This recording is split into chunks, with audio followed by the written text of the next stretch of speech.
Bonjour, je vous présente cet ouvrage. François Châtelet, Platon.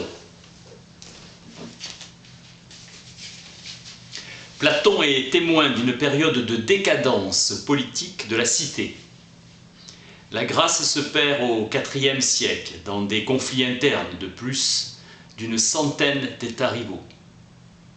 Divisée et affaiblie, elle est une proie tentante. Athènes est la plus opulente. Sa rivale Sparte, antique et vertueuse, se corrompt. Au IVe siècle fut défini et pratiqué un fonctionnement politique, la démocratie. Platon est dans un mouvement de décadence qui lui est insupportable. Ses dialogues sont des jeux verbaux en apparence peu sérieux. Socrate donna une leçon, les répliques servant à nuancer la démonstration. Le discours dialogué, l'assentiment d'autrui et la recherche de soi. Les hommes croient à l'intérêt de la parole qu'étant la vérité et la justice. Il s'agit d'élaborer un discours qui puisse être légitimement tenu pour juge de tous les discours. Dans le dialogue, deux dires s'affrontent, deux opinions, deux passions. Il élabore la logique de la raison et en organise la pratique. L'unité significative des écrits de Platon est la politique. Plainte contre Socrate de corruption de jeunes gens et d'impiété. L'affaire devient une affaire politique. Défense dans la simplicité sans se faire valoir, ni flatter, ni émouvoir les juges. Socrate ne prépare pas sa défense. Socrate raconte sa vie et sa sagesse d'homme. Contrairement aux sophistes, il ne se fait pas payer. La Pythie lui a attribué une sagesse et suscite la haine de ceux qu'il questionna comme Anytos. Il est odieux et la jeunesse l'imite et s'est attaché à lui. Socrate est investi d'une mission divine. Il est maître de personne. Il éveille, c'est tout, ceux qui l'écoutent et met en lumière le côté illusoire des valeurs. Socrate est coupable. La coutume voulait que le condamné discute du châtiment. Provocation, ironie l'accusèrent. Ses fidèles lui proposèrent de s'évader avec la complicité des magistrats. Mais il refusa. Il ne veut pas se soustraire à la peine. Ne jamais commettre l'injustice. À Athènes, il a un engagement civique. Sa mort fut un choc, une valeur de symbole. La démocratie par opposition à l'aristocratie qui laisse la décision aux nobles et aux puissants, le pouvoir du démos, du peuple, des petites gens. C'est l'affaire de chacun des citoyens. Sparte incarne la tradition, la rigueur, stabilité politique, et qui se défie des innovations. Une cité aristocratique qui reconnaît le droit du sang, interdisant aux citoyens le travail manuel. Chassant poètes et artistes et entraînement à la guerre intensif. Athènes ambitieuse, foule insouciante, ouverte aux influences, accueillant les intellectuels novateurs.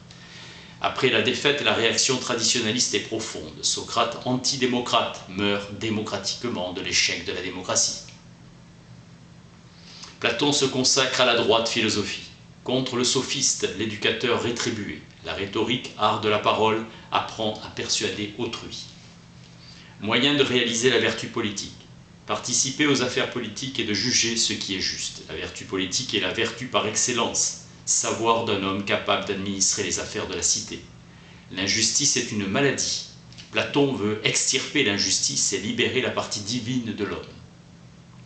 Les possessions sont à l'origine des malheurs de la ville, démoralisent les citoyens et génèrent des conflits. Philosopher annonce la libération. Socrate n'a jamais fait de politique, il s'est contenté de remplir correctement ses devoirs de citoyen. Dans la démocratie, la parole est reine, chacun donne son opinion. Socrate souhaite que du choc de l'opinion surgisse une ligne éthico-politique correcte. Il aurait voulu que de soi-même l'opinion se redresse et devienne droite. Commencer à philosopher, c'est mettre en question l'opinion et faire apparaître les contradictions. Le premier moment est de psychanalyser l'opinion. À lui révéler sa conscience erronée, le problème urgent est la formation des jeunes gens. Les cultiver pour qu'ils portent des jugements solides. Un citoyen doit être maître de soi et s'efforcer d'en savoir toujours plus. Le courage, c'est le savoir des choses qui méritent crainte ou confiance. Ce savoir qu'est le courage et connaissance de tous les mots. Entrer dans le dialogue, c'est commencer à penser, en exerçant à déterminer ce que parler veut dire. Socrate saisit ce que veut dire parler, capable de s'arracher au sensible s'il ne retombe pas sous la coupe des appétits. L'amour veut procréer et enfanter dans le beau. Essence de l'amour, la réalisation du désir. La mort est bonne, affirme Socrate, et singulièrement pour celui qui croit à la signification de la droite philosophie. Pour apprendre à s'arracher au sensible, il faut s'habituer à penser autrement la mort. De même, la vraie compréhension de l'amour conduit à la connaissance du beau, essence. De même, la réflexion sur la mort permet de vivre de façon différente sa propre vie et à exercer l'immortalité. Le philosophe se préoccupe peu des avantages matériels. Il méprise les plaisirs corporels car ils prennent une place exorbitante au détriment de la pensée.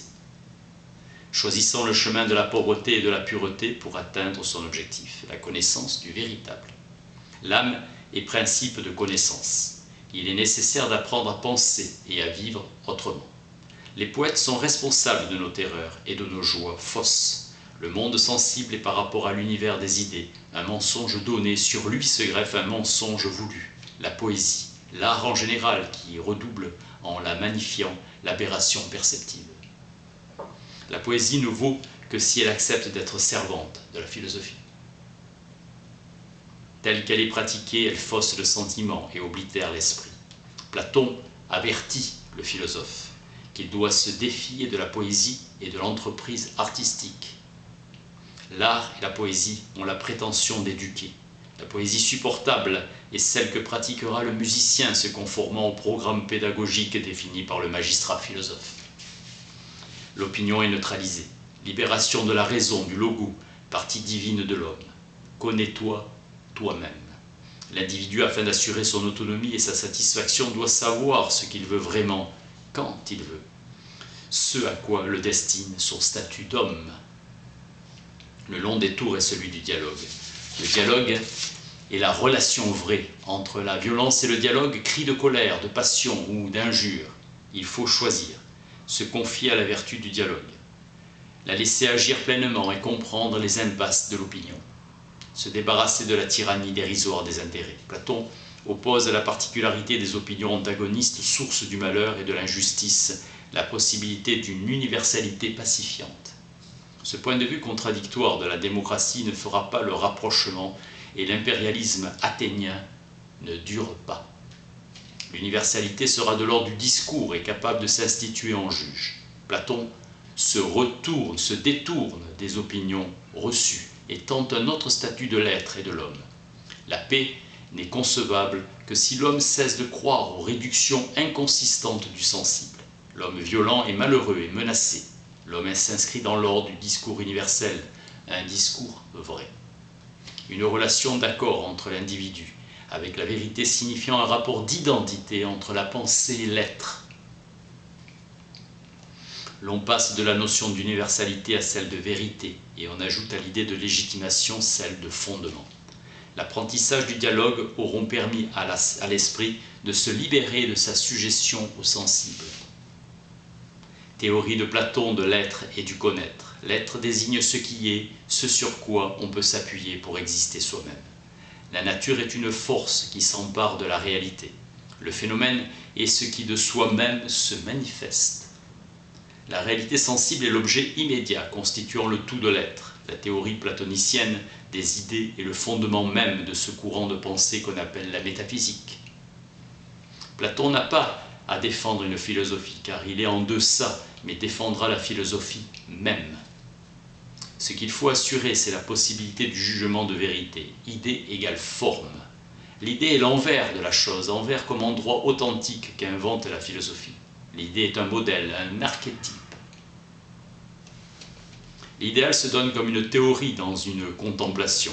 Elle est la limite ineffable. Elle s'éprouve et permet de vivre autrement. Elle ne saurait être une démonstration, un objet. Elle est le sujet par excellence. Allégorie de la caverne. Les ombres projetées sur le fond de la caverne, c'est le monde naturel, celui que nous percevons. Les prisonniers, ce sont nous. Les sophistes, chasseurs, intéressés de jeunes gens qui se prétendent détenteurs du savoir universel présentent comme étant vrai ce qui est faux. Ils possèdent l'art du simulacre. Il fait apparaître des images comme étant la vérité.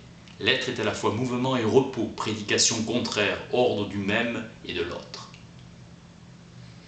Le mouvement est, les repos est aussi. Le mouvement est aussi. Le repos est aussi.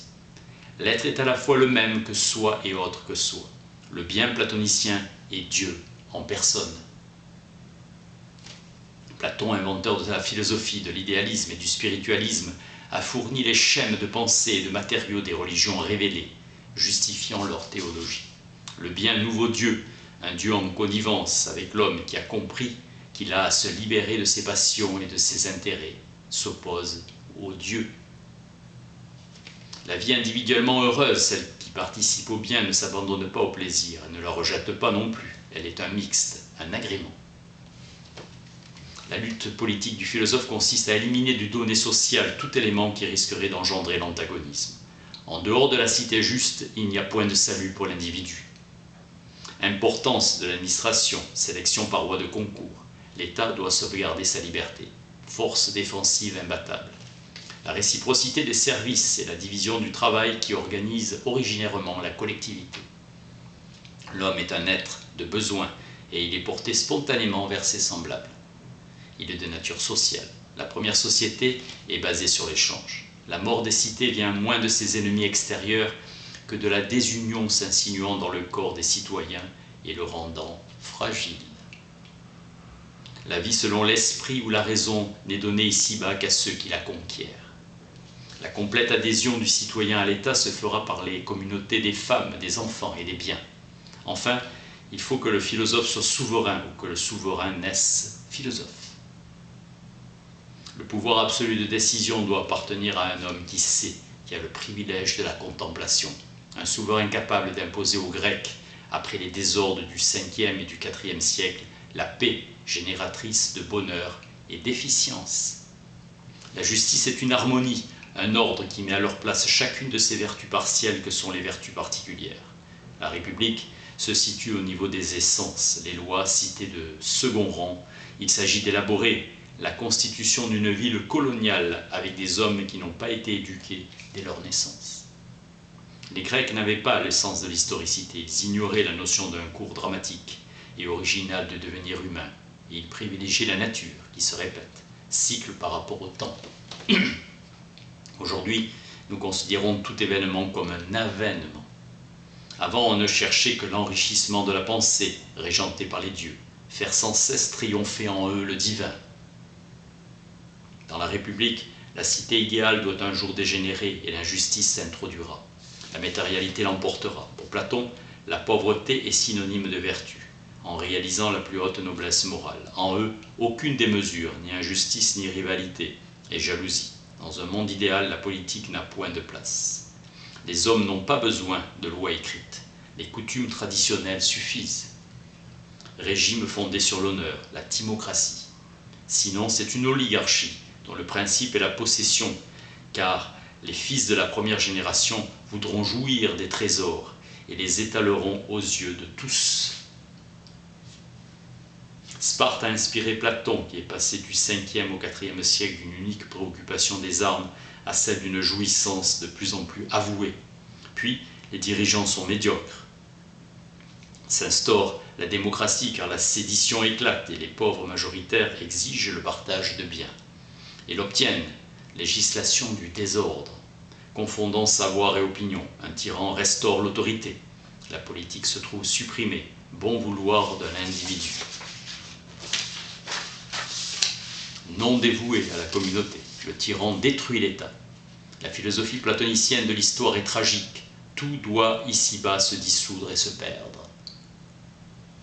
La matérialité l'emporte sur le divin, car les hommes sont gouvernés par l'appétit et par le désir d'une vie confortable qui les perd, les entraîne au malheur et à l'injustice. Le philosophe a à jouer le rôle des dieux précédemment, par inspiration directe. C'est la dialectique, l'art de contrôler toute conduite par le dialogue auquel elle donne lieu. En ce cycle rétrograde, le philosophe remplace Dieu, dépositaire de la raison. Quitter l'irrationnel, les mythes et les ombres de la raison, Platon a inventé la philosophie. Il a défini ce que la culture va entendre par raison. Il a dessiné le cadre intérieur, duquel la pensée construira ses valeurs et développera son progrès.